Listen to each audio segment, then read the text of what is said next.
ಬೇಕಾಗಿತ್ತು. ರಾಮಲಿಂಗಾರೆಡ್ಡಿ ಮತ್ತು K H Muniyappa, K G ಜಾರದು ಹೊರದ್ರು ಅವಶ್ಯಕತೆ ಇಲ್ಲ, ಅದನ್ನು ತಂದರು. ಅದು ಸಡನ್ನಾಗಿ ಯಾವ ರೀತಿಯಾಗಿ ಮೇಲೆ ಕೇಳಬೇಕು, ಸಡನ್ನಾಗಿ ಬುಗಲ್ಲತ್ ಮೇಲೆ ಹೇಳ್ಬೇಕು. ಅದನ್ನು ಈ ಕೆಲಸ ಮಾಡಿದರೆ ಆ ದಿಶೆಯಲ್ಲೇ ಮೆಚ್ಚಲೇಬೇಕಂತ. ಅದೇ ಕಾಲಕ್ಕೆ ಅವರು ಇನ್ನೂ ಒಂದು ಮಾತು ಮಾತಾಡ್ತಾ ಇದ್ದಾರೆ ನಮ್ಮ ಆರ್ ಅಶೋಕ್ ಅವರು. ಕನ್ನಡಿಗರು ಭವಿಷ್ಯ ಸೂರ್ಯನೇ ಹುಟ್ಟದ ದಿನ ನೋಡಬಹುದೇನೋ. ನೋಡಿ ಎಲ್ಲಿ ಓದಿಸ್ತಾ ಇದ್ದಾರೆ, ಕನ್ನಡಿಗರು ಭವಿಷ್ಯ ಸೂರ್ಯನೇ ಹುಟ್ಟದ ದಿನವನ್ನು ನೋಡಬಹುದೇನೋ, ಆದರೆ ಕರ್ನಾಟಕದಲ್ಲಿ ಕಾಂಗ್ರೆಸ್ ಪಕ್ಷದ ಒಳ ಜಗಳ ಇಲ್ಲದ ದಿನ ನೋಡಲು ಸಾಧ್ಯವೇ ಇಲ್ಲ.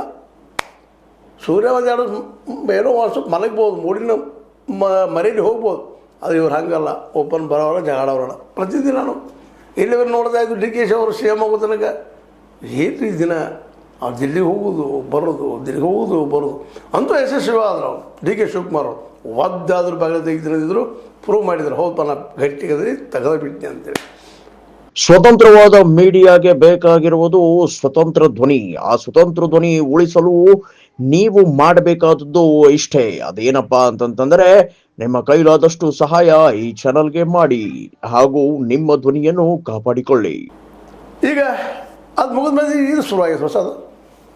ಆ್ಯಕ್ಚುಲಿ ಈ ಹಿರಿಯರು ಈ ರೀತಿ ತಕರಾರು ಮಾಡಬಾರ್ದಾಗಿತ್ತು, ಮಾಡಬೇಕಾಗಿತ್ತು, ಅದು ಬೇರೆ ವಿಷಯ. ಆದರೆ ಶುರು ಆದಮೇಲೆ ಜಗಳ ಶುರುವಾಗ್ಯದ. ಅದಕ್ಕೆ ಆರ್ ಅಶೋಕ್ ಅವರು ವ್ಯಂಗ್ಯ ಮಾಡೋದ್ರಲ್ಲಿ ಅರ್ಥ. ಹೌದು, ಸೂರ್ಯ ಹುಟ್ಟದೇ ಇರ್ಬೋದು ಒಂದಿನ, ಆದರೆ ಇವ್ರು ಜಗಳಾಡದೆ ಇರುವಂಥ ದಿನನೇ ಇಲ್ಲ. ಎದ್ದ ತಕ್ಷಣ ಜಗಳಪ್ಪ ಯಾವುದಾದ್ರು ಒಂದು ತೆಗಿಬೇಕು, ಮಾತಾಡಬೇಕು ಅಂತೇಳಿ ವ್ಯಂಗ್ಯವಾಗಿ ಮಾತಾಡಿದ್ದಾರೆ. ಇದು ಏನಪ್ಪ ಅಂತ ಸಹಜವಾಗಿ ಚರ್ಚಾ ವಿಷಯ ಆಗಿದೆ.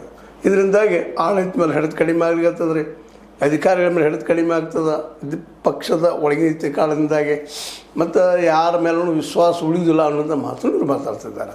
ಅದಕ್ಕಾಗಿ ಅವ್ರು ಹೇಳ್ತಾ ಇರೋದು ಸ್ಪಷ್ಟವಾಗಿ, ಜಲ್ದಿ ಇನ್ನು ವಿಸರ್ಜನೆ ಮಾಡಿಬಿಡ್ಲಿ, ನಿಮ್ಮಲ್ಲಿ ಹೊಂದಾಣಿಕೆ ಇಲ್ಲ ಅಂತೇಳಿ. ಮಾಡ್ತಾರೆ ವಿಸರ್ಜನೆ ಅಂತ ಯಾಕೆ ಮಾಡೋದಿಲ್ಲ ಅಂತಂದರೆ 135 ಅವ್ರು ಸ್ವತಃ ಶಾಸಕರಿದ್ದಾರೆ, ದೊಡ್ಡ ಮೆಜಾರಿಟಿ ಅದ. ಹೀಗಾಗಿ ಅವರಂತೂ ಈ ಜಾಡ್ದು ಹೋಗುವಂಥದ್ದು ನಕ್ಕಿನ ಅಂದಂಗಂದ್ರೆ ನಕ್ಕಿನ ಅಂತ ನಾವು ಪ್ರಶ್ನೆ ಮಾಡಿದಾಗ